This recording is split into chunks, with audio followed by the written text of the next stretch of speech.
Just curious, who here attended the last session where they showed the film? Awesome. Wow. Thank you. That's great. So a lot of folks back. So for those of you who don't know me, I'm Brian Bales. I'm the Wellness Arts in the Military Program Manager at the Washington State Art Commission. And this is just such a unique opportunity to bring in some professional filmmakers to not only show their film that they made, which was wonderful, but to also talk about how to make a film. So this is just the first of its kind. We're really happy to have them here. So I'm going to go ahead and hand it over to you guys, and you can do your thing. Thank you. I'm Dave Merlino. It says Dan, but growing up in middle school, grade school, when Dan Marino was quarterback, I am 100% used to be calling Dan. And my friend Dustin, who even after 20 years, my mom still calls Justin. So 30 years now.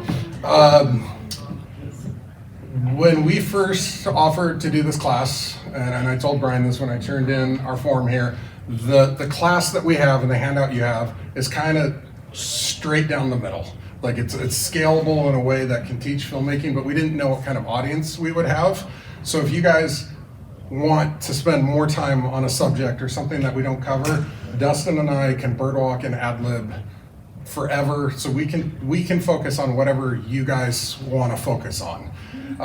One thing I will say, it depends on the career that you want to have, because there's filmmakers, and right now, if you ask my teenage daughters, there's influencers. My niece was just playing in the regionals to go to the Little League College World Series. It was on ESPN. It's like favorite celebrity, some makeup influencer. It's like, Callie, your uncle's literally in a movie on Amazon, and your favorite celebrity is a makeup influencer. And I have especially in the military veteran field, influencing can be very important. The only reason I bring it up is because it's a very different how you have to go about it. As an influencer, everything is based off the algorithm. You've got to keep coming up with content. You've got to keep putting it out day after day after day after day after day, which is why a lot of times on social media you see something and you're like, why is that out there? Why did I watch this 5-second clip of you getting out of your car and you put a pop music song on it? It's because you have to keep feeding it. So if you'd like to be an influencer, that's your focus. As a filmmakers, we don't do as much on social media as we should because we don't have as much time. So we're going to be focusing on the filmmaking part of this, but hopefully we'll teach you how to make better stuff if you want to be an influencer. What Dave said. It's not the best color man in the business. I teach film at the University of New Mexico Taos every once in a while. I could spend the next 6 years talking to you about technique and how to do the physical, practical things. The real question is, what do you want to do and how do you want to make it? Everybody in this room already speaks film fluently, whether you know it or not, just because you've seen it so much. And so it's just a matter of learning the language, how to speak about the language of film, wide shots, close-ups, extreme close-ups, that kind of thing. Most movies, comic books or regular comics, like the format is well known. We'll take an establishing shot, like a wide, and then that'll set you in place in time. And then you'll jump into your characters, and that'll be medium shots, so you can kind of see who they are. You're getting ahead. Do I have to do this more? Can you guys all hear me? No, I said you're getting ahead of the... Oh yeah. Like Dave said, if you have any questions about any particular thing, I'm super happy to dive into it. Otherwise, we're just going to kind of high overview and give you some things that'll help you along the way. I imagine you came to this because we're so handsome. Any questions about, for those of you who saw the movie, we promised that we would do a Q&A if you, yes. How do you get like the audio footage from like the mission? Like how does that even, it's like open to the public? How do you track that down? Did you make friends with the dudes who were there, who made friends with the pilots, who made an illegal recording in the cockpit while they were... It was... Oh my God. Okay, I'll put it this way. All the interviews that you saw, it looks like it was all in the same room. Those interviews happened over months, weeks, months, years, all the way across the country. None of them were in the same room at the same time. Yeah. And so we talked to Jack Hughley, and they had a little mini reunion in Vegas, and he brought up the story about losing the roommates. We're like, oh, that's an amazing story. A year later, we were visiting Ed Beal at his home in North Carolina, and he said, oh, I've got this cockpit recording. It was given me by the pilot. He's since passed away. I've held it in safekeeping. I now grant it to you because I think you can do something with it. And we're like, okay, that's cool. We just need to figure out how to get it all. I mean, my kids had never seen a cassette tape. So we had to find a cassette recorder and then play it next to our camera to get the audio, to actually get it into a format into the computer. And then a year after that, I sat down to edit the movie. And that was when I remember sitting at the computer saying, wait a second, is this the same day that Jack was talking about? And then suddenly his voice popped up and I was like, holy, and we had a lot of consternation about putting that in because it's real. Like, it's that, you hear the helicopter crashing, that is a real thing. And I was like, I feel uncomfortable about this. And I talked to Jack and I talked to Ed, but then I talked to our entertainment attorney and I said, what's the legality on this? And she said, look, if you can put this in there and one person can be like, wow, this is really horrible and we shouldn't, like, it's worth it. It's like, okay. Although we did, the first time we showed it at Boeing Field, we had a lady in the audience ask us why we put that in there because it was so graphic. There's kids in the audience, and there were my kids. And she's like, how could you do that? My husband was a pilot, it could have been him. And I was like, look, this is the truth. Like, this, I can't tell their story if I hide their story. Like, if I say that is too harsh, then I'm not doing the service to this. I was like, and also, you know, my kids at the time were 14. I said, they're the closest in this room to the age these guys were in Vietnam. Like, Jack was 19 or 20 when you heard him on that. And then, of course, my daughter, it's like any other questions, my daughter raises her hand. I'm like, anyone else? Anyone? And then McKenna's like, first of all, I just want to say, no one forced me to be here. And I was like, oh. Just dying on stage. That's my feisty daughter. But yeah, it was total kismet, accident, divine No, it just added the intervention. intensity. It was already intense. But Yeah, that just, we it's knew pretty about the amazing. CBS footage going in. We knew about that, and that's a whole. We'll get into that when we talk about. There's a whole piece of filmmaking that is find the happy accidents, and when you're dealing with dark subject matter, they become unhappy accidents, and that's just fine. But yeah, it really just came to us. So can we view this film, like, you just Google it? Yeah, YouTube, absolutely. or- ApacheBluesFilm.com has links to the Amazon and Apple and everywhere else that it's streaming. I think it's streaming for free on Tubi, but you have to watch it with ads. Yeah, on Amazon, Apple, Google Play, and YouTube, you can rent or buy it. If you rent it, it's like $3.99. I think you get it for about 48 hours. So watch as much, or you can buy it for $14.99. Have it forever. No ads, or on Tubi TV, it's free, but the ads aren't that bad. They're I like every that you 20 know way minutes. more about our distribution than I do. Yeah, because I do the legal side. So general advice. Yeah. Who here in the military, veterans, who's here determined, brace the suck. It's very true for this industry. Yeah. Like, imposter syndrome is quite huge. I read an interview with Steven Spielberg, who has multiple Academy Awards, and he said in the interview, at some point on every single movie he's ever made, he's figured, no one's ever gonna wanna watch this, why are we making this, this is stupid, like, it's just, you persevere. But again, like I say here, if you never picked up a baseball bat, you shouldn't expect to, well, maybe you could try out for the White Sox with their record this year, but you're probably not gonna make a major league team. It's the same thing with filmmaking, you just gotta do. You just saw our movie that got Academy Award consideration. You did not see our first movie that we filmed with And our we will not friends. show it to you. Yeah, or our second movie. Or our third. Yeah, it's just, it's learning, doing, saying I want to do that a little bit better. And luckily with filmmaking, your best tool is, I gotcha. yeah, this right. We shot half the movie on our phones. So Yeah, the technological leaps that are happening in camera technology every year, in like 2010, matched up with the technological leaps that were happening in phones. Right now, the device in my hand will shoot full 4K video. The difference between this and a pro camera is audio and lens, basically. They sell a bunch of different lens mounts for these things. My advice is, if you're gonna spend that money, rent a camera and get different lenses. we'll get there. We'll get there. I'll jump ahead. But no, an iPhone, a stabilizer you can get on Amazon, something to hold so you're not like, is pretty much all you need to get beginning. But pre-production.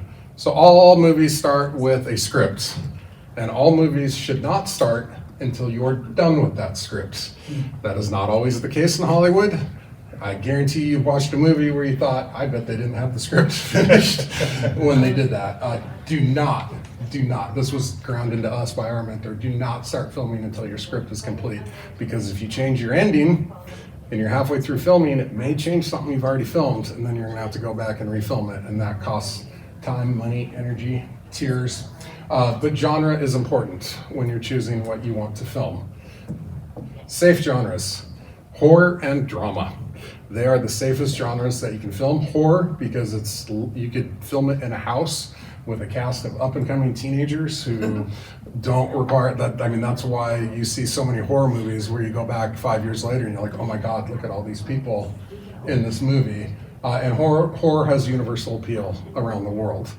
Same with drama, can be shot for a low budget in lots of places. Unsafe genres, comedy and action. Comedy does not travel across borders.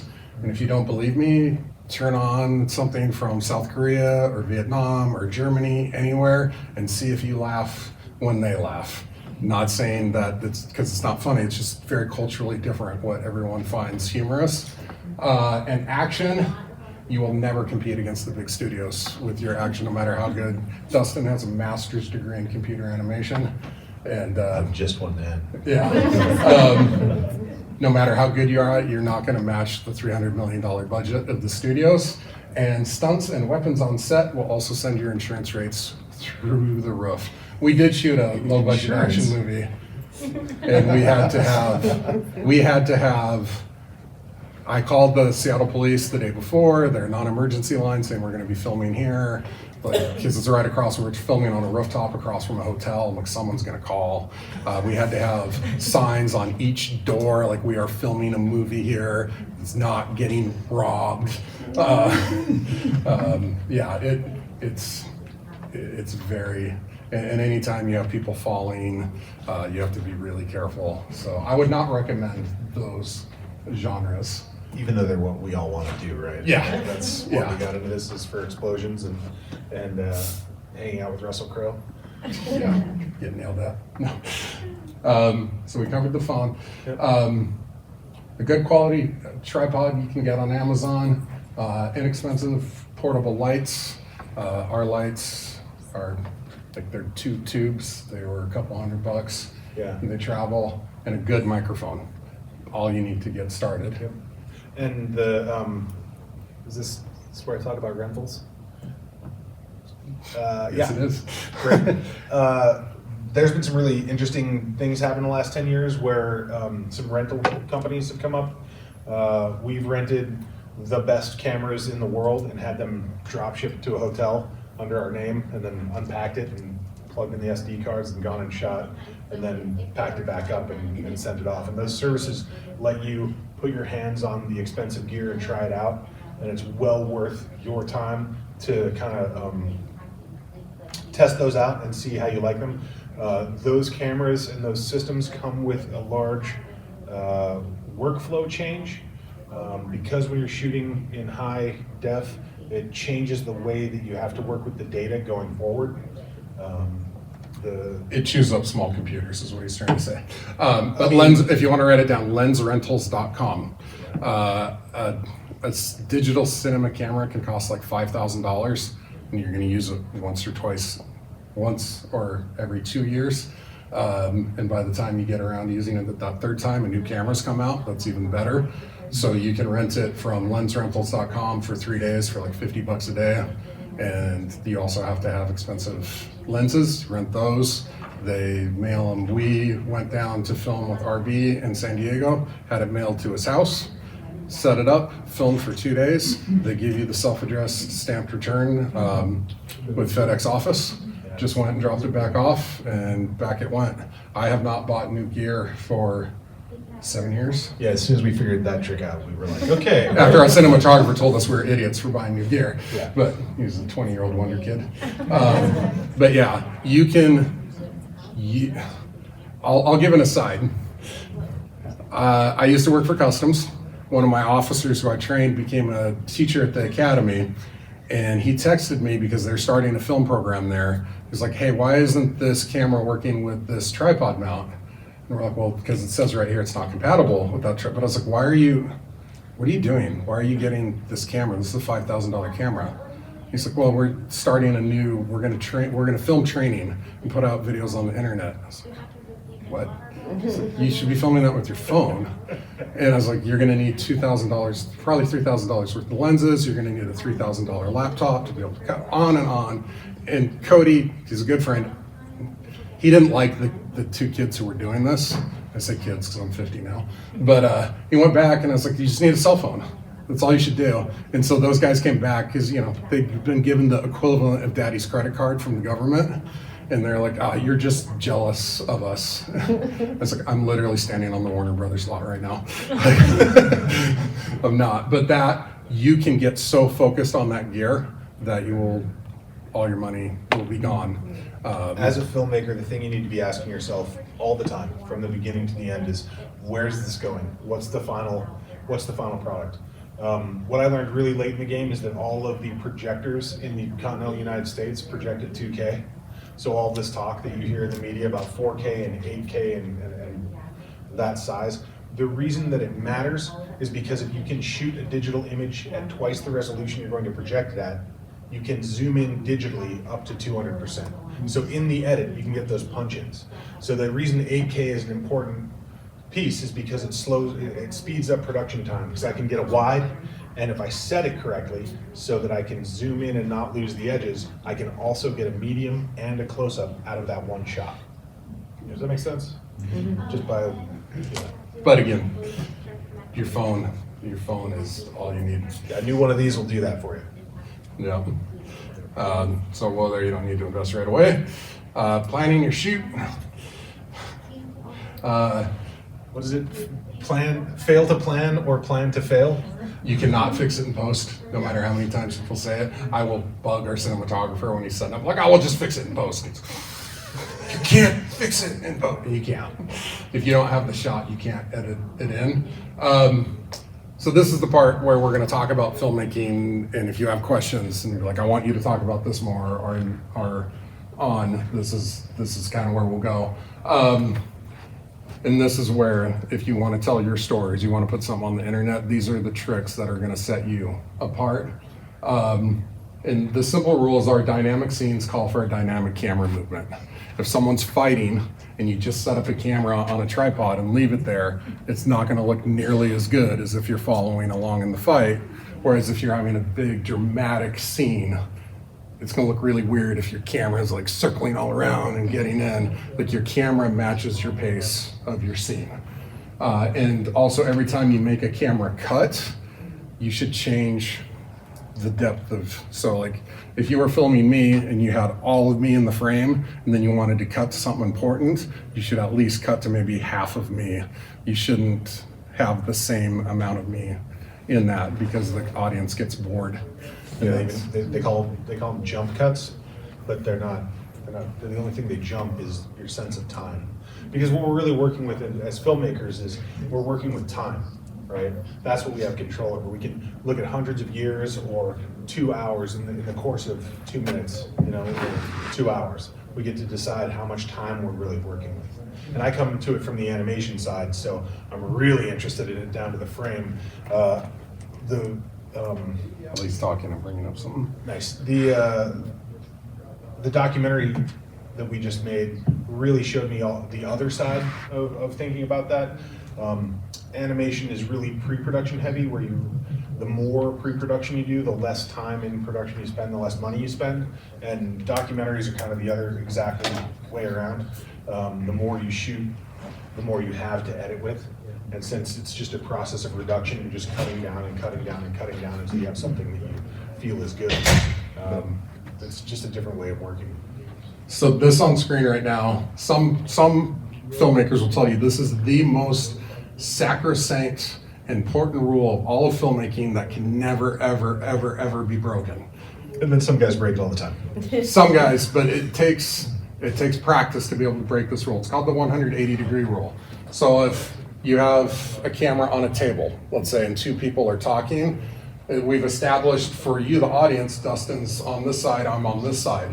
And so we put a 180-degree rule right between us, and the camera can stay on that side of the line the whole time because Dustin will always be on that side. And if you suddenly jump to the other side without any reference point, and suddenly now I'm on the side Dustin was on, and vice versa, it's very confusing towards the audience. So they say you should never break that line, and the only way you can break it is if the camera breaks it. So if someone had a camera and went behind me, the camera has crossed that line, you've crossed that line with me, now suddenly I'm on the other side. That, I would say it's true most of the time. Yes, you cannot break this rule unless you do it I watched one, I think it was Entourage. They were walking into a house, they're walking behind them, and then they had a shot from the living room of them walking in. That technically broke the rule. They were behind them and now they're, so it's done, but if you have to be very cognizant. This is the most important rule in filmmaking, according to some people. Other people say rules are meant to be broken, but they get paid a ton of money. Like James Cameron will break any rule he wants because no one will tell James Cameron what to do. But any questions on this rule or how you can break it, anything like that? Like we'll spend as many time on all of these tricks as you guys want. One of the pieces, it just goes back to that first thing I said. Yeah. So in addition to the 180 rule in post and in edit, whose fault is it when you're filming a character and they're in their dress uniform, and in one scene the lapel is up over the collar, and the other scene the lapel is tucked under the collar like it's supposed to be. A continuity error. Yeah. Like Billy Madison at the start of the movie, he puts a smiley face of suntan lotion on, and in one scene it's very direct, and the next scene it's melted off, and then next it's solid again. I used to say that was the editor, but then I saw an interview with Gary Marshall, and he said continuity errors are always on me in my movies because my job as the director is to show the best take of the actor.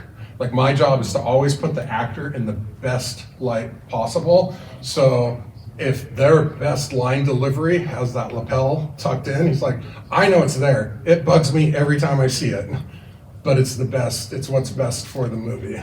And then you have Quentin Tarantino, who now intentionally puts continuity errors in his movies. A, fun for the audience, but B, he also gets to say anything that's in there was totally planned. So Yeah, at the end of the day, nobody knows who the continuity error guy is. Even though that person is on set, especially on union sets, there's a person there to make sure that stuff doesn't happen. But when people watch your film, they're gonna say it's the director because that's the name attached. It's the director's movie. you see a gunfight and the slides lock back. Well, what about and, for myself, it's really more documentary style or it's more storytelling style as opposed to big budget Hollywood motion picture. So was working with a documentary film photographer, and it's like, dude, you keep showing me the same person wearing different outfits for the same story. This was a 3-day shot. They told that story one time. Yeah. Why are you showing me different images of this storyteller while their story's, being articulated in the background. It's driving me crazy. With documentaries, we call it B-roll. I have a thing on it in a bit, but we did have, with Craig Jorgensen in the movie, there is a year later interview, but we had 2 interviews from before because we didn't like the background of one. There's a blown out window and it didn't look good. Same with Tony Cortez. So we went back and reshot him. And it was confusing to have Craig. At some points we just bought the bullet and did it. But B-roll is when you have an actor, they go up to wash their hands, and then you see a very close cut of the hands underneath. That's probably not the actor. You don't pay Jennifer Aniston her day rate to come in and just wash her hands. That's someone else's hands in there being washed, and those are all the cut-ins. So for us, for a documentary, it gets very boring if it's just people in chairs for 2 hours. And so that's what, following Ed Beal and his wife in the park, all of that is called B-roll, and it also hides mistakes because unfortunately, a lot of times these guys were talking and their answers were very long because there's a lot of ums, pauses, reflection, memory, and I don't have a minute and a half to get through one section, so I gotta cut out all the ums, all the pauses. But if I just left that in there without B-roll, the camera would be jumping as I made each cut. So you take that, you cut down the audio, and you slap them walking through the park over what they're talking about. So it hides mistakes, but also makes it more interesting for the audience. And that's what we're told, is you have to get the day in the life stuff for these guys. Visually appealing. Yes. So yeah, there are ways to hide mistakes, but sometimes you just gotta say, buck stops with me as the director. I made the choice. And so, B-roll right there. So any other questions on B-roll or any of that? Foreground. Foreground is my very favorite thing in the world. I could film Dustin, very nice, but I could also film Dustin by getting the top of the chairs as I roll along the back and get the back of your head through the top of the chairs, just to visually break up and not just have a scene of Dustin standing there like that. One of my favorite, anyone seen the movie Gladiator? When they're going into the Coliseum the first time, Ridley Scott rolls the camera, instead of just going along,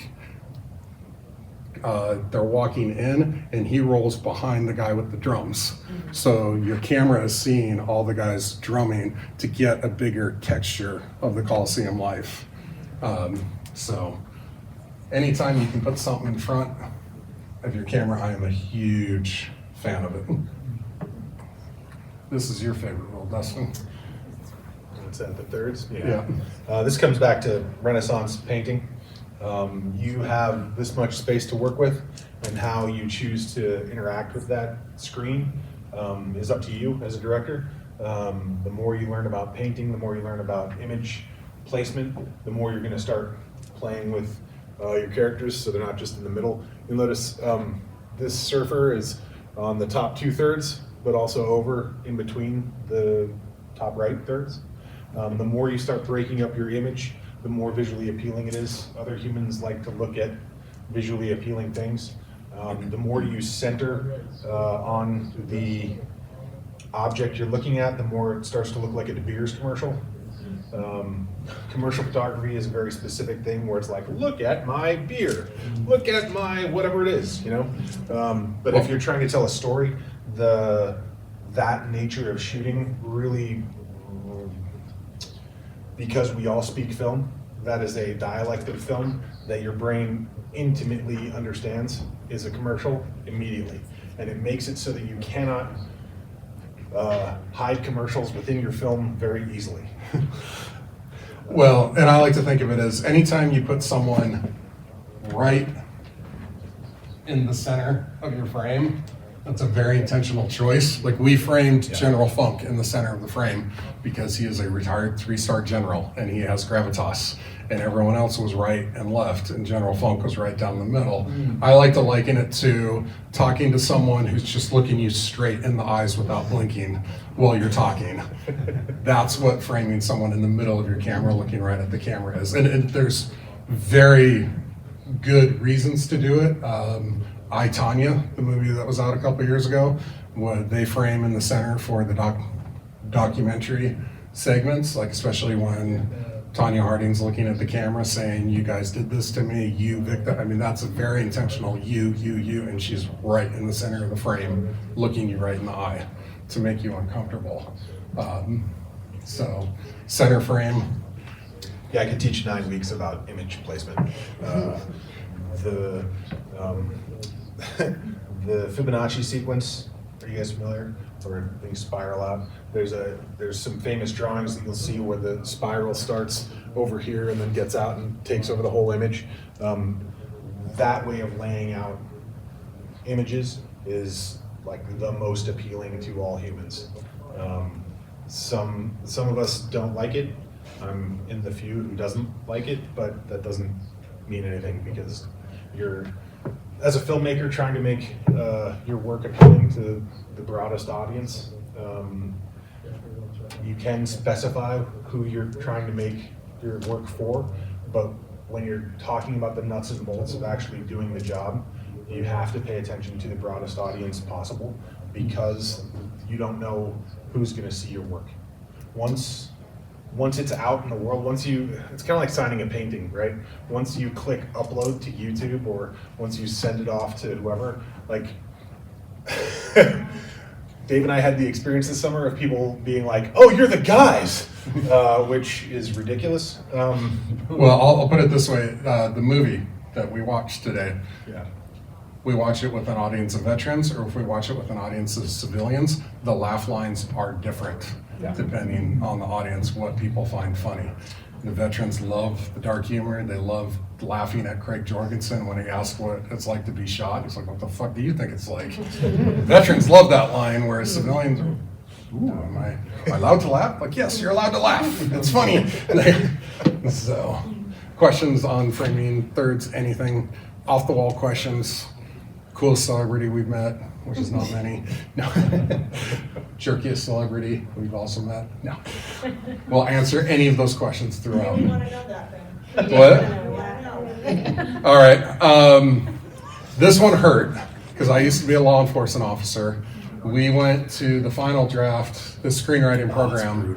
They have awards every year, and we went to the award show on the First of all, we got invited to an award show. That's ridiculous. There's a red carpet and everything, and we're like, we do not.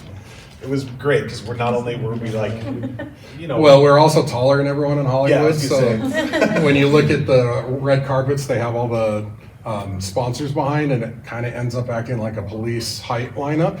And so we were hitting the row of sponsors above everyone else, so they shrunk us down, but they only shrunk this axis, not the corresponding Y axis. And I was putting there, "You look like orcs." I'm like, "Well, now we look like dwarves. Like, where's my treasure?"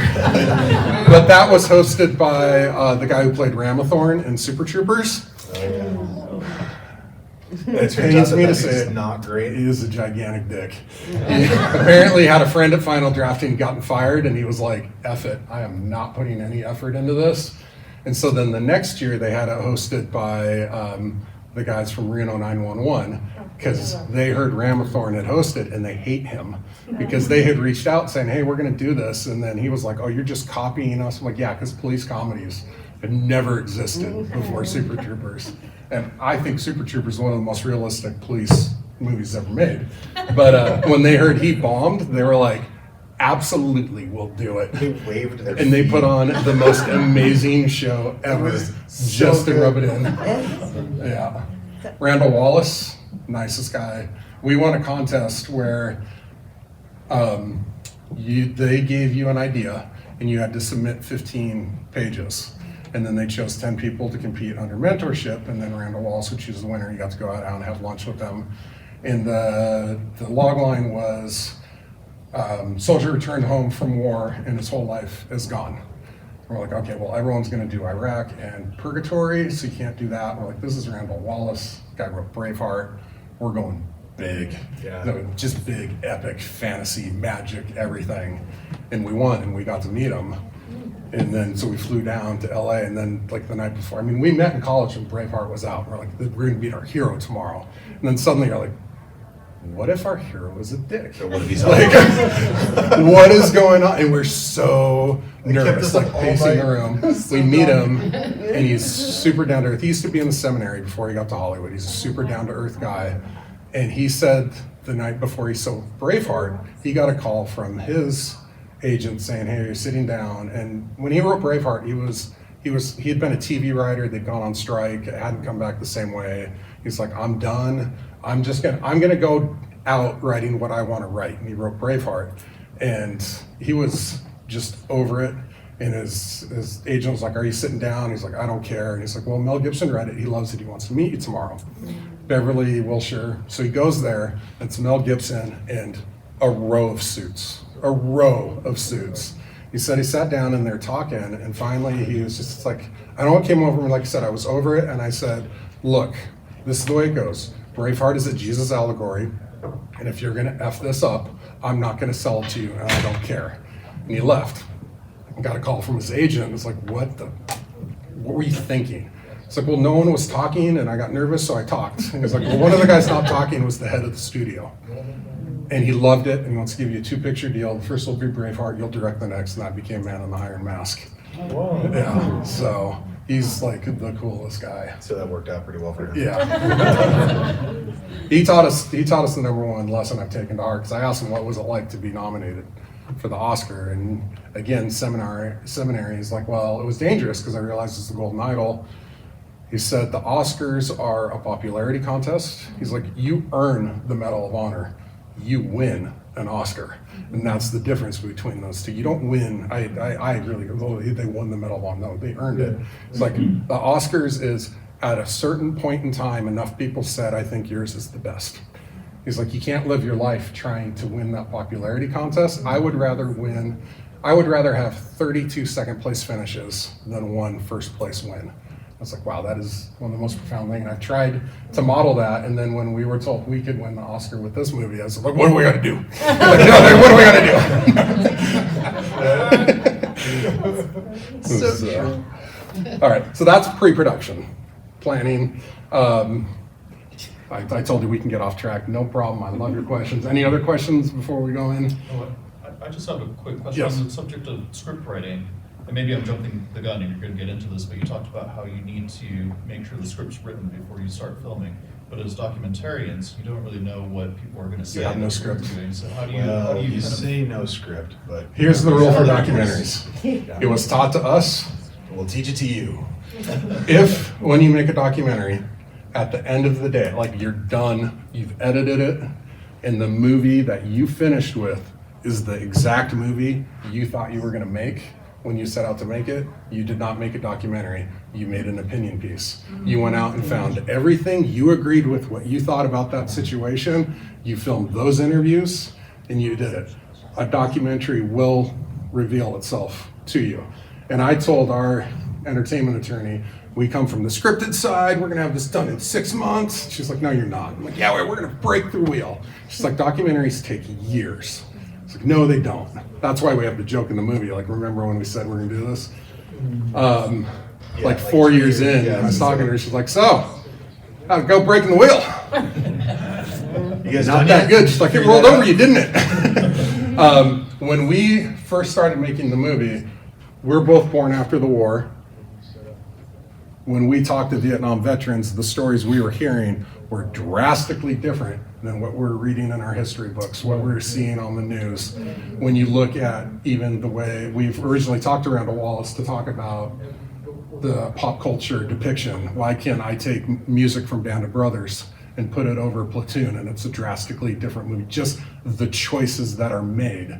And that's the movie we thought we were making. Yeah, it started off because we had heard this story about them surviving this encounter in the Dog's Head, and we're like, oh man, that's the action piece, right? Like I want to shoot that. That's 20 guys versus 300 guys. That's and they walk away. That's great.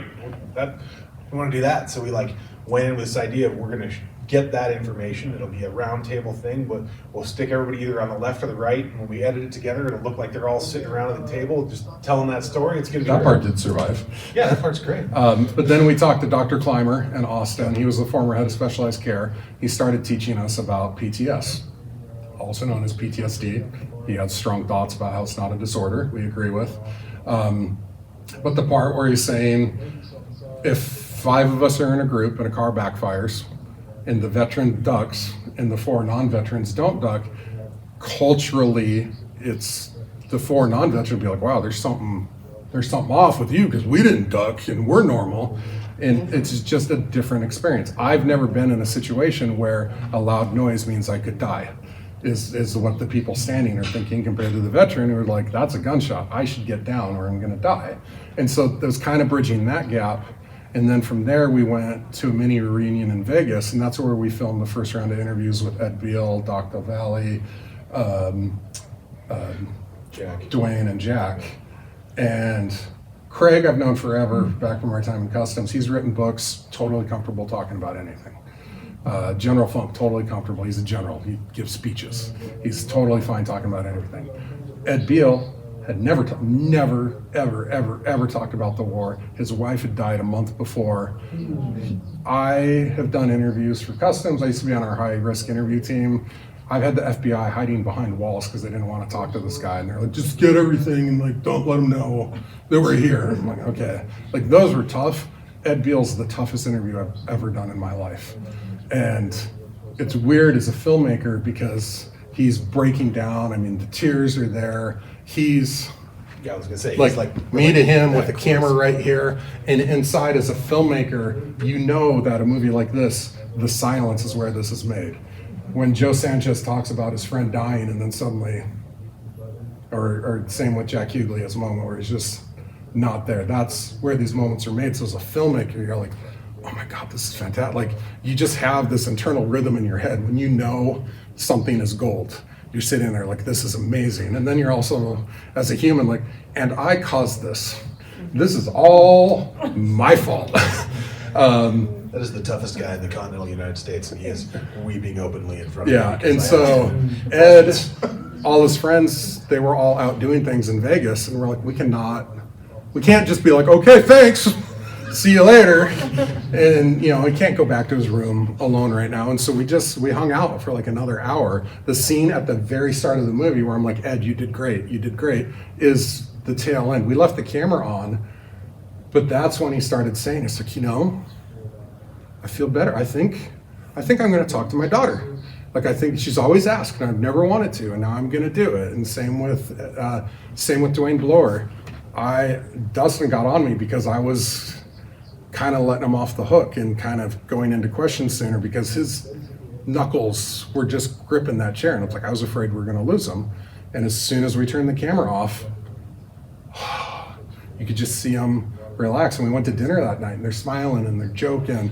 We went to the Harley Davidson Cafe and there was a 22-year-old Ukrainian photo girl and she just loved Ed, and Ed was like, I mean, like different guy than 8 hours ago. And that's when I was like, this is probably what it's more about, is talking. And that's why we have the scene talking with Jack. Like, it's easy to say that in the day. Like, I'm going to talk to my daughter. Did you do it? I don't know. And that's why we followed up a year later. And that's where the movie went. And yeah, we had no script.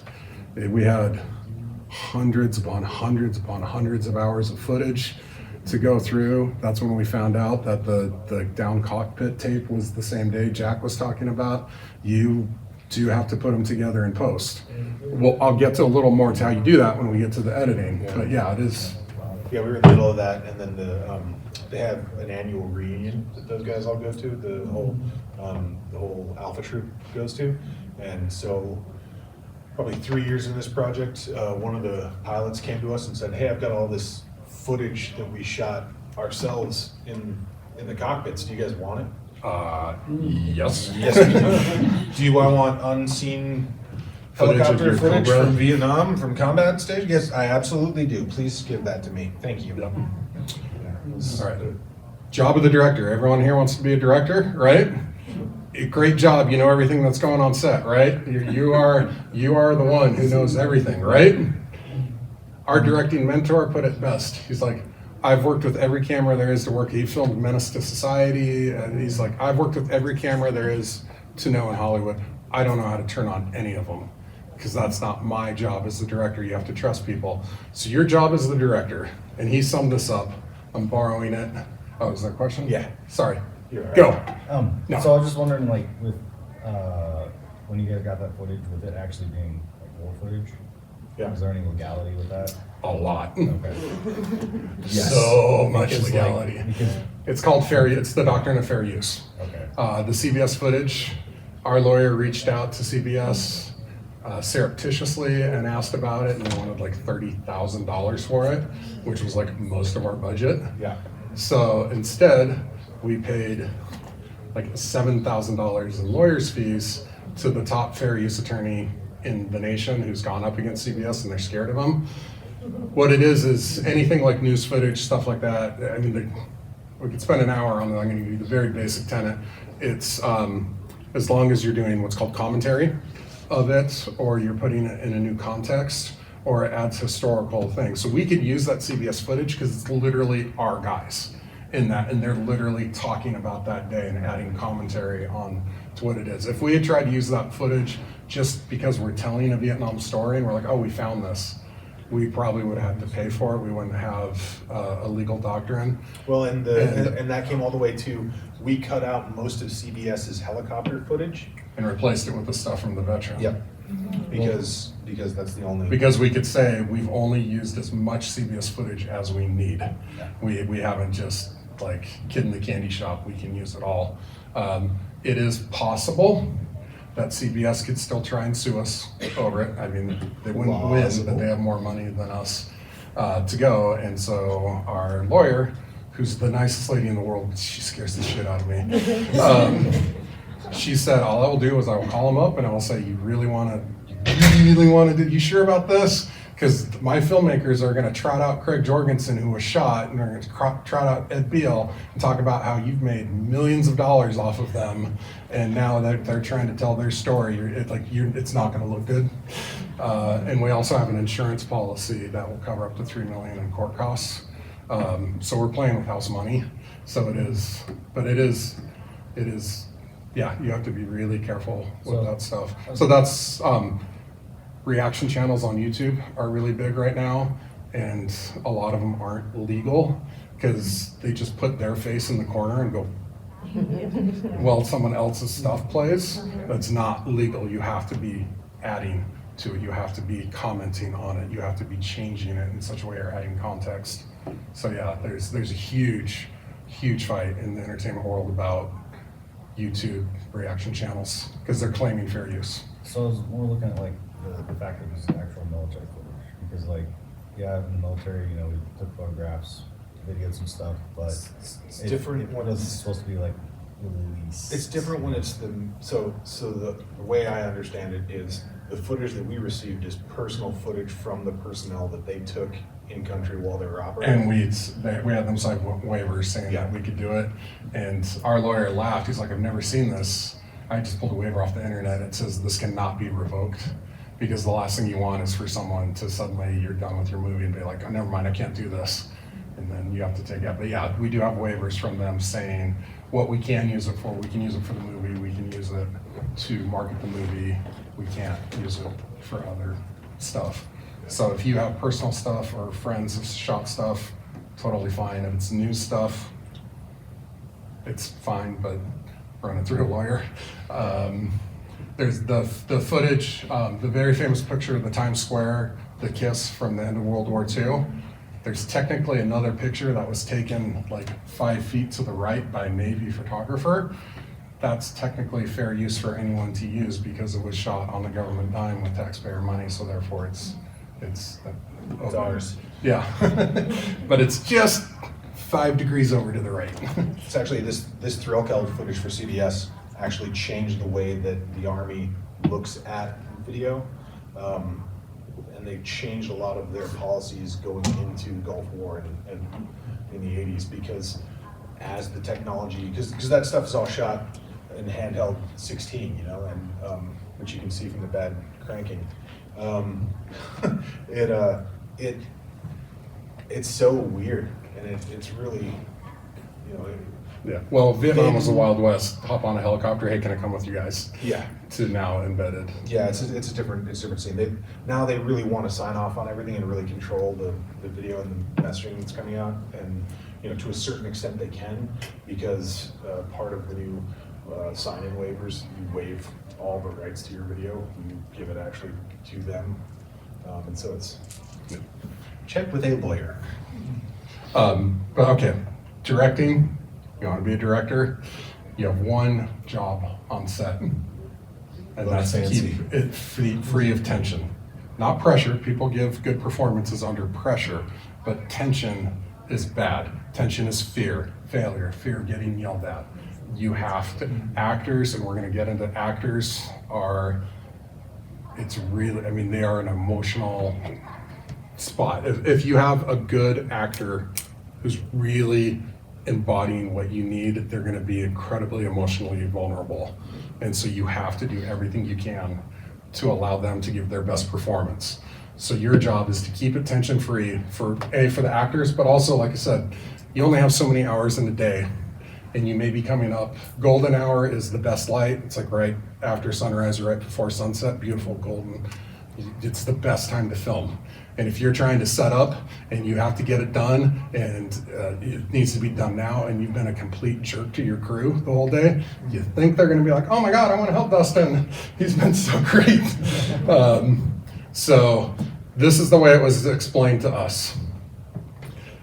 Your job as the director is to be the lens which all good ideas on set flow through you. If your movie makes it to the big screen and something goes wrong, no one is going to say, man, that would have been great if the second assistant cameraman would have done a better job. No, they're going to be like, the director screwed up. So if the second assistant cameraman has a really good idea, that makes your movie better, why would you not take it? And the only way they're going to come to you with those ideas is if you're not being a jerk. That means don't cut in line. Like at craft services at lunchtime, don't be like, I'm the director, and come like, let your crew go first. Let them know. As a director, you're the head of the crew. You're not apart from the crew. I went to high school with Anna Ferris, which is how we got her to do the opening to the movie. And she is huge. She's got directors that she'll never work with again because it's just a terrible environment on set. She's got co-stars. These ones I'm not allowed to name, but one she won't work with again. She adores Ryan Reynolds, though, so don't worry about that. He's the nicest guy in the world. I've never met him, but and the reason for that, for her as an actor, I think I'm getting this right. Okay, this is talking about the cameras. You have to trust the people who you hired to do your job. Our cameraman on the set was a 20-year-old wonder kid. He grew up in the industry. His parents were camera operators. To just walk in and be like, what do you want, Charles? Just tell us where we're gonna go. I don't know more about you, more than you about lighting, so why would I try and be like, no, it needs to go here? Like, Charles, you set it up, you make me look good. Well, we talked to him when we hired him. That's a funny story. We'll tell that story. Charles is this kid who came to us kind of sideways. Our first guy was a producer.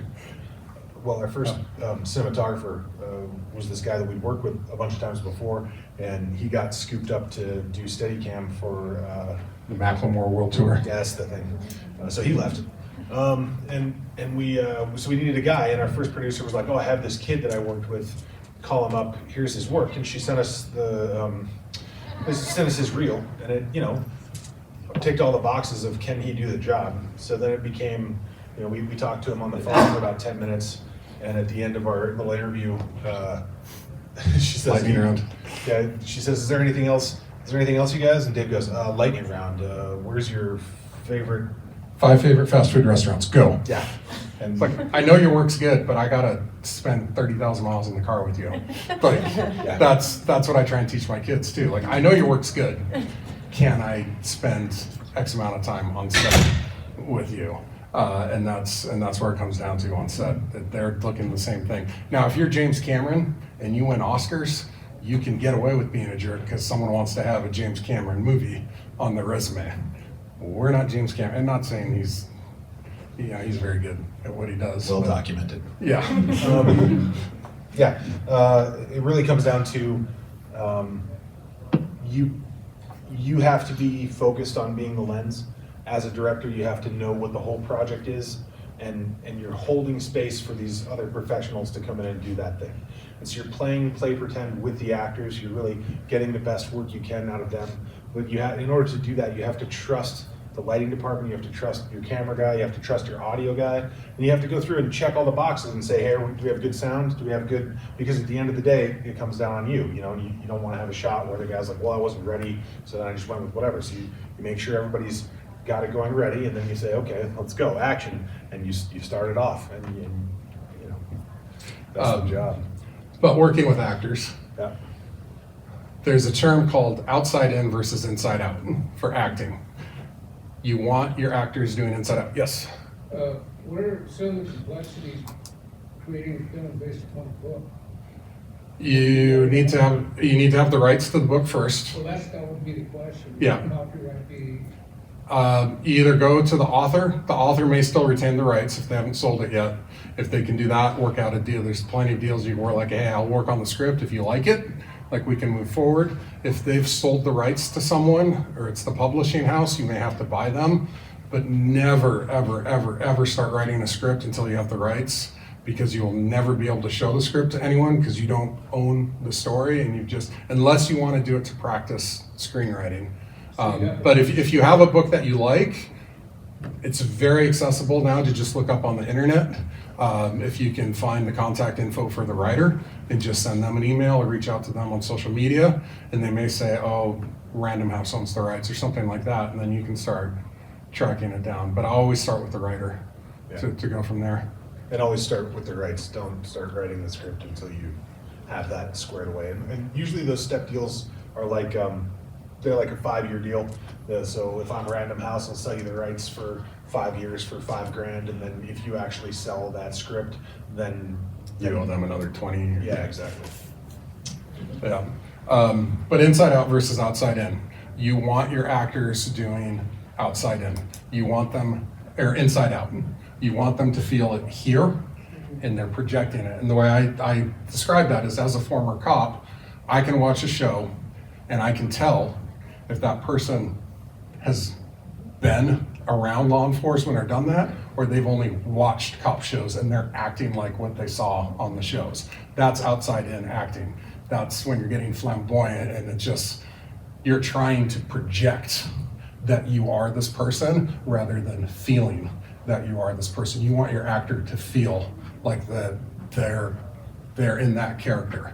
And so that's always your goal, is to get them to feel it here rather than just going out and pantomiming for that. And how you can do that, don't be vague in your directions. Half concepts do confuse actors. They need something to latch onto emotionally, and keep your direction short. Anything over 30 seconds and they've tuned you out. So, helpful tips on how to do that. Cut in movies, when you see it, is used way more than we actually use the word cut. I barely, when we've done scripted movies, barely ever say cut, because if your actor's feeling it, you'll say something like, just go again, just go again. We had one where a guy, hi, couldn't get the line. He took 30 tries to get this line. It was an important line. He just, yeah. And for a while, I mean, we were just like, okay, try this, try this, try this. Just keep going, just keep going, just keep going. We'll choose the best one. But if you say cut, everything drops. Like they drop it and they're out of the scene. So if you want to keep that going, you just keep rolling. Well, and it's another thing. There's a very specific. I don't know how familiar you guys are with this. I'm going to assume that you're not. We all get in the same place. We put the actors in their position. We get the camera ready, and we'll say, okay, audio rolling, and that the audio guy will tell me rolling, which means he's recording, and I'll say camera ready, and they'll say recording, and so that brings those on, and now we can do some work that'll get captured, right? So then we say, okay, everybody in places. When we say action, that means no matter the size of the production, everybody who's not an actor or a moving camera stops. You don't move, you try not to breathe too loud, you stay out of the way. Unless you're hair and makeup, they don't care about anything. They don't care about it. But that's why we hide them over there. Because once you say cut, hair and makeup have been looking at this monitor and they're looking at their work on screen. And as soon as they hear cut, they're gonna run as fast as they can to your actor, who will be like coming out of this, whatever days back into being an actor. But instead of being a character, they'll be coming to being an actor. And then hair and makeup will be right there. And you won't have the opportunity. The camera guy just left to go have a smoke. Yeah, for real. It's like it's over. It's all of the focused attention is happening between action and cut. And so as a director, you're trying to get the right response out of your actors. And so, you'll run the scene and then you'll want to stop and run it again. And you don't want to say cut. You want to say, okay, let's reset. And if there's a camera, keep going, right? Keep going. Okay, keep going. Let's reset the camera and try it this time. Now try it like your puppy just died, or try it giving yourself options for how the actors deliver it, especially if you're influenced heavily by Tarantino and you want those wild mood swings within a scene. Working with your actors while you're directing the scene, getting them to come to the material from a different emotional place will give you those different responses. You'll get more out of your actors. And you, as the director, are the only person on set who says cut. Yep. And you are the only person who talks to your directors. You'll have producers, if you have money men or women who want to come down and visit set, and they're like, I'm the producer. Do not let them talk to your actors. Yeah. Because you have very specific, I'm trying to get them placed, and you have someone else come in and be like, oh, it's great, I really like you should be funnier.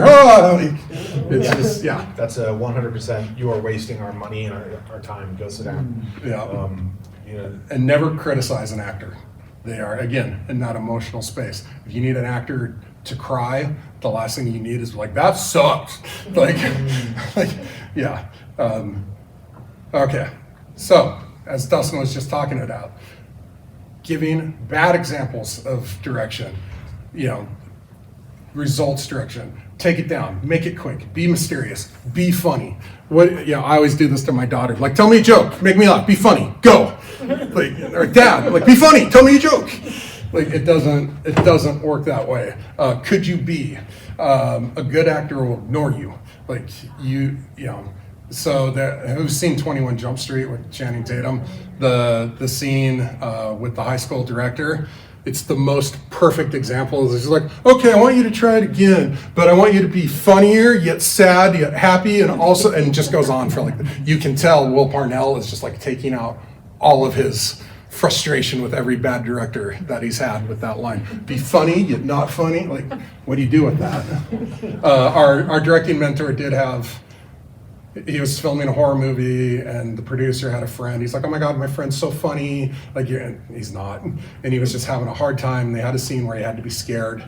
So they had it all set up. The lighting was set. There's smoke. It's supposed to be in the cemetery werewolf or something. So Darren hid behind a gravestone until they were okay, camera's speeding, everything. And then Darren popped out, and he got right in his face and just yelled, be scared, and then walked off. And the guy was like, whoa. And then, they got it. Then, more bad direction, make it harsh, make it funny, like we just said. Judging, your character is a jerk. Your actors, if they're inside out, believe that they're the characters. Does anyone in here like to be told you're a jerk or you're an asshole? Probably not. An actor's going to take it the same way. You can't tell an actor, oh, you're an asshole. Okay, go ahead. Even though that in that scene they may be not being the best person, the characters need to believe. Even the worst people in history believed what they were doing were right. Good direction. Ask questions. Sit down with the actor. How do you think about this? How do you think your character would do? Do it as if. Play it as if someone kicked your dog last night. Do it as if you had a sex dream about them last night. Not saying that you want to get them into that space. So your objective is to get them to kiss you. Not saying that that's what's called for in the scene, but if I have an actress in her mind who's openly in her mind trying to seduce, like that's gonna affect how they go about, how they deliver it. And so you want to get them into emotional spaces, not just tell them to be things. Questions? Would you consider in a documentary then the subject as an actor, or how do you? That was just let tough. that be? In a documentary, it's very tough because you get what's called camera face. If we had just walked into, we'd never met most of these guys. I can't knock on Command Sergeant Major Cortez's door. Hi, we're here. Just immediately start pulling everything, setting up lights, and be like, okay, have a seat. Now tell me your darkest memories ever. And, That's not going to go well. so every time we met these guys for the first time, we actually went in with no gear, no cameras, anything, and we just sat and talked Like for how like much an time hour. did you spend with them? Probably an hour. It depends. We started off with an hour, but then we started falling into territory where they'd start telling stories, and we're like, no, we're not ready for that yet. I did once go back looking for a Yeah. story that I knew was good, and I realized he told us before the camera Yeah. was on. But yeah, you do need to get them comfortable with you to be able to tell that story, and also comfortable with the fact that there's going to be a camera. I mean, we had cameras, lights set up, but then they're comfortable with us, and then they're watching us set the stuff up, and it's not as intimidating. It's like, okay, have a seat. And then I as the interviewer had a long list of things I would say before we started, and I learned some of them the hard way, because when you're sitting there, I would tell them, like, look, I'm not really allowed to talk because I need to allow time for the editors. Like, you finish your statement, I'm gonna have to wait like 2 or 3 seconds so the editor has room. If I immediately start talking, you're gonna get chopped voices. But we would be sitting there for 2 hours sometimes, and you just cannot sit still, and you can't move because some of the chairs were really creaky, and the camera's right there. I was like, your body just wants to yawn at some point. It just wants to move. I am not bored by what you're saying, but before I knew to tell them that, Ed Beale's talking about downed helicopters, and I'm like the worst thing I can do is be like, oh, go on, I'm with you. And I would tell them that this movie's made in the silence. Like, as a director, I need to let that play. Like, we're gonna go to some dark places. If you need a moment, you tell me, and we will give you that moment anytime you want it. But if you don't tell me, we're gonna keep going. And I don't think I think maybe one time someone asked for a moment. Nope. Oh no, that's right. Tony asked for a moment. Yeah, but then I'd also say, I, as a former interviewer, despise when I watch someone who's just like, okay, so on March 19th, you got in a big gunfight. Yeah, great. And then March 20th, like, just right on down, like, you're not listening. And I said, I have things that I know we need to cover, and we're gonna get back to them, but we're just having a conversation. Like, we're just gonna talk about things. And every once in a while, I'll look down and be like, oh, we gotta talk about March 19th. And then I'd ask, but we're just gonna go wherever you wanna go with this. And that gets them in. And also, you don't ask yes/no questions as an interviewer in anything in life. But a lot of my questions, if you look at our transcripts, they're 30 seconds to a minute long, because I would say, like, okay, I want to talk about this, and I don't want to put words in your mouth, or stop me if I'm going off track. I would ask it in that such a way so they're now engaged, like, oh no, I want to either tell them they're right, or I want to fill in what he got wrong. And sometimes I would leave it intentionally vague, like that, like asking with RB, the guy who said that I reclaim every day. And he does. He surfs, got me out on the ocean, even though I'm a child of the Jaws generation, and he lives in great white shark territory off north of San Diego. It's terrifying. Like, I went out, I turned around, I came back. Did it. He snow skis. I mean, that's when I was like, stop me if I'm wrong. So I've never met you, but I've been looking at your Facebook page. It seems like you are a teenager still. And he's like, no, absolutely. And that's how we got him to talk about how he reclaims. But I did say, stop me if I'm wrong. I don't want to put words in your mouth. So Yeah, it is. It's the same. No, I don't call them actors, but it is that same approach where you want them talking about their memories, not the answers that they think they want.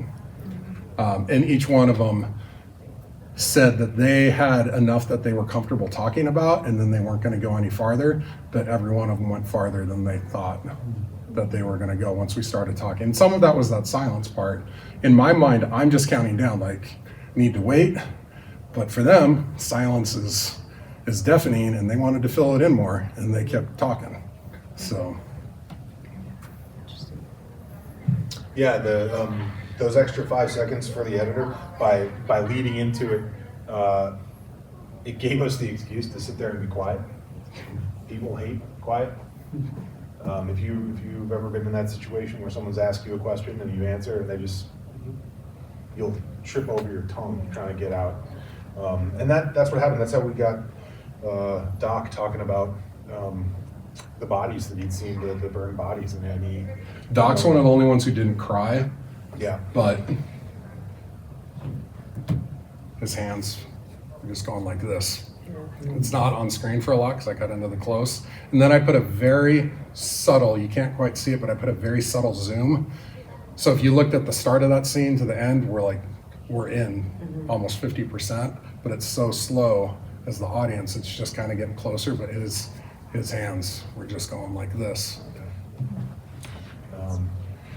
Again, can't fix it in post. If you don't get it where you're filming, you don't get it. So, post-production. All right. Ideally, you have someone to edit your movie. We didn't. I learned. I watched a lot of YouTube videos while editing this movie, and I felt like the scene in Office Space, like, how are we such nerds that we're having to look up money laundering in the dictionary? But if you can afford it, you always do want to get an editor. They are a new set of eyes on your movie. They don't have preconceived notions. They will give you want to give them the first crack at it. And then you go in and, I mean, you give them parameters and everything. But, okay. This is the rule that will set you apart from 95% of the people on YouTube. It's one editing trick. Or anywhere. Yeah, called J cuts and L cuts. And that's where you layer, I'm going to show you in the file, but you layer when someone's talking, like when Dustin and I are talking. I'll start talking. Yeah, and then how are you doing? Yeah. I started talking before you moved your head, right? You heard me, and then you came and looked over to me. And that's how it is in most normal conversation. If you don't J cut and L cut, and you just cut, you have someone talking, and then you go to the new scene, and they're sitting there for a second, then they start talking. You'll see that a lot on videos. You want to tell people, like, you can tell maybe someone's standing there waiting for them to say action, and then they start walking. It's like, you could have cut that like when they were walking. And so what you do for a J and L cut. Well, look at you all ready to go. I know, because this file takes 5 minutes to open. It does. All right, this is our file for the movie. This is the whole thing. It's daunting. But you'll have to pardon me, we don't have our master file, so it's just showing the placeholder stuff, not the actual scene. I guess I didn't get it all in. So what are you doing there? I'm trying to find a J or an L cut. Oh, okay. They're called J and L cuts because the audio runs either like a J to the left or like an L to the right, over or under the audio, the new footage that you're looking at. And that this right here. Yep. The top line is the video, and the middle line is the audio. Someone starts talking before we actually cut to them. So you hear their voice, you hear Jim Brown's voice, and maybe it's still on Ed Beal for another 2 seconds. Then we go to Jim, and he's in the middle of his conversation. If we had waited for Ed to stop talking, and then go to Jim and wait for him to start talking, it's very disjointed. It looks like this. Dustin, how are you? I'm well, Dave. How are you? Great, thank you. Hey, I think I'll come over there now. Okay, thank you. Like that's the speed of it. So you do start, your audio before you're out, or you start your video for your next person while the other person is still talking. And it's just it will vary depending on what you feel like as the filmmaker, but always layer, either stay on the person and the next person starts talking, or vice versa. That's the most important editing rule that I could possibly teach you, because I do watch too much stuff. Yes? I didn't know that it was called J and L cuts, because this is what we teach in digital storytelling, to have that overlay of audio and video. So when we get to that video or the visual aspect of the audio, everything is in sync. Yeah. So they're calling it, because it's either an L or a J if it started earlier on this line or it started later. It's just to show where the hook is. So, but yeah, you layer. Always layer everything. So. In most non-linear editing programs, the audio and the video will be linked together, so that when you start cutting and dragging things around, they stick together. And so you'll have to unlink those things. It's usually a right-click, unlink, or link, depending on how you get to it. And each program is a little bit different, but they're all taking the template from Premiere in the late 90s, so that's where it was. It's all pretty similar. Okay, so right here, this is the end of the video, but the new person started talking right here. So they started talking here, but we don't get to them until here. They started talking here, but we don't get to them until here. So it is just very layered as you go. And that is pretty much the whole way through. Unless you just do that for 2 hours. Yeah. Now, when I put together this movie, this is an hour, 40-minute movie. I did not edit this straight line through. There's actually about 6 sections to this movie. There's the intro section with the music, and then there's what we call the PTS section, where they're talking about what it was like coming home and then not being able to sleep. And then there's the downed helicopter section.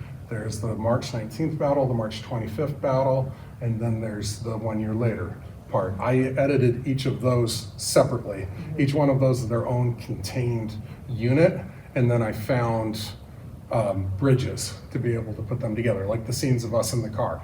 I personally hate every time I'm on screen. I cringe, I don't like it, but I've also had, the reason we did that is we were told we are the avenue for non-veterans to be able to understand the story, to be able, without us in the movie, it's veterans talking to veterans, which is great, but we've cut off the family members being able to enter this world, and they're who we want to reach as well.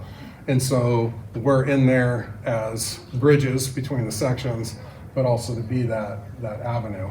And so the movie as it sits now is not actually the first time we edited. It was in a more linear fashion. We started out with the war, then coming home, then the PTS, and then the 1 year later.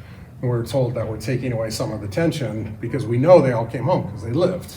So instead we changed it to start with coming home. So the audience is like, man, what happened to these guys? Then we go back.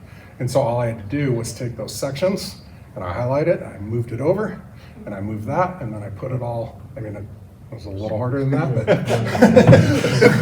Presto ShamWow, yeah. Away we go. Boom, it took 30 seconds. But you cannot keep an hour and a half movie straight in your head if you're gonna try and edit it like that. Find the sections, edit the sections, put them together. Yeah. So, and that's the same if you're doing an hour and a half or you're doing a 5-minute movie. No matter how short or long your movie is, it needs to have a beginning, a middle, and an end. If you want it to be good. There are plenty of things I've seen on the internet where I'm like, okay, we had a beginning and a middle, and we're done. So you end up wondering why you're watching something. It's because it doesn't have a beginning or an end. Click here for part 2. Yeah, exactly. And also cut your babies. I'm a bit more mercenary at this than Dustin is. Oh, he's so much better at it than I am. Go in, you look at your scenes. You can also look at your script this way. Like if you're script writing, go into your scene and take out the first like 2 or 3 lines of dialogue in your scene, and if the scene still makes sense, you didn't need those lines of dialogue. They're gone. Everything, they're positive and negative scenes. Positive scene moves the action forward, like, yay, we're winning. The negative scene is, oh no, the bad guys are winning. It's not positive or negative, it's just neutral. It shouldn't be in there, it goes. Very, very mercenary. And so it's the same thing when I edited this. I like this, can I take out 2 seconds? As long as it doesn't change the intent of what they're saying. Cut. Some of my favorite scenes didn't make the movie, and it makes me sad, but the movie's better for it. And so, yeah, if it still makes sense without it in there, it goes. We just talked about breaking it down. Okay, music licensing. Who loves music? I'm not legally allowed to say how much it costs to have the Chambers Brothers in our movie, because we got it for cheap and they don't want us to ruin their quote, but it was still a major portion of our budget. I would have loved to go with, so we have Time Has Come Today, and I would have loved to gone with, I was just listening to it yesterday, Change the World at the end. Oh, yeah. But the reason we bookended it is because I'd already bought the rights to the Chambers Brothers, and you can use it as much as you want once you get the rights, as long as it's not over the opening credits or the end credits. That costs more money. And if you use it in a commercial to market the movie, that costs more money. But if you're just using it in the movie, 30 seconds or 2 minutes, it's all the same price. But there's 2 licenses you have to get. You have to get the license from the songwriter. If you're using music from the 70s, it's probably going to be 1 or 2 people. If you're using modern day music, it could be 22 songwriters. You have to get permission from every songwriter. And then you also have to get permission to who holds the master license. That's the record company. So a lot of times you'll have... Wait, you gotta specify, of the mechanical recording. Yeah, of who made the recording. There's actually like 5 different versions of Time Has Come Today by the Chambers Brothers. So I had to specify which one. We're using the radio, the popular one. So we had to get permission from Columbia Music Group and from all the Chambers Brothers. There's 4 of them credited as writers. And you could have the writer say, I love your project, I want to give it to you for $500. And if the record, but only if the record company agrees, because the Chamber Brothers aren't going to give it to you for $500 if the record company's like, we want 10 grand. So do not edit anything into your movie until you own it, because you will fall in love with it and they will leverage you for it. Like, oh, you really need our song, huh? Don't have a movie without it? Record companies don't have a reputation for being like, oh my God, I love art. They love money. Now, on the other hand, if you're using a song from the 70s, it is a business. At the end of the day, all they're doing is pushing a button to give you a license. And they may be like, I want 10 grand for this. And you say, I got $1 grand. And at the end of the day, you're going to make $1 grand to push a button, and it's going to be out on Amazon, and some people are going to buy your song again. And that has value. If you're using a song that's in radio rotation today, they're not going to care as much. Like, you hear Taylor Swift 5 times a day. It doesn't matter if you hear it at 6. So, but it's a business when it comes down to it. But that's why sometimes you see songs that they re-recorded it for the movie, because the songwriter said yes. They just went and re-recorded it, because then you don't need the record, because you're not using the track the record company recorded. The songwriter said, yes, you can use my song. So we had talked at one point about having a children's choir record another song, but the original songwriter died, and the widow was a friend of Dustin's mom, and It did not work out. yeah, apparently his mom and the widow did not get along as well as your mom was friends with the songwriter. It was the song. That's a nice way of saying that. Yeah, thank you. So we didn't do that, but if we had, we would just have to pay the songwriter, and then my daughter's choir was going to redo it. But yeah, music is the easiest way to screw up your movie if you don't pay for it. That happened to the movie Baby Driver. Oh, yes, They Sony used a song owns that they didn't now. license, and it was out in the theaters. And the record company said, you didn't pay us. And there's no way you can change it now, so we're not giving it to you for $500. Yeah, Sony owns that movie now. Yeah. So, questions about music? How do you get in touch with the record companies in the first place? There are clearance houses that you can go through, but every time I try, it's incredibly confusing. I ended up finally just ponying up and having our lawyer do it. I had to pay a little more, but I knew it was done right. And she got to the thick of it, and she's used to telling the record companies, like, look, you want the money or not? Like, so, but she was much better too at bargaining. And you have to put your ego aside, because she went in and they're like, oh, we want X amount of money. And she's like, look, these are two small filmmakers. It's not going on. And you want to be like, yes, it is. But you're like, nope, this is bargaining. Like, be quiet, let her do her job. You have to put your ego aside. It's like baseball arbitration. They want to say you're great, and the team wants to say you suck so they can pay you less. Like, you just, yeah. We did end up going through the lawyer, because it is. Well, that's one thing actually I'll say about our lawyer. We found an entertainment attorney in Los Angeles, mostly because she was putting on a class at the writer's store, and we were like, oh, we should go to this class. And she scares me more than she scares Dave. She's the nicest. Like, she took us to like the posh when we premiered in Hollywood. Took us out for the Hollywood treatment. She'd probably skin me alive. Yeah. But her class.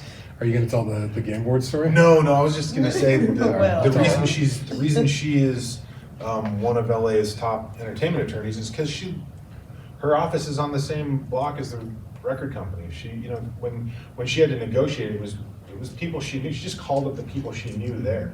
And like, one of the things about bringing your game to the next level is the game of Hollywood movies is played in Hollywood, and there's Atlanta's getting in the game pretty heavily, and so is Vancouver, and Seattle keeps talking about it, but that's not going to happen.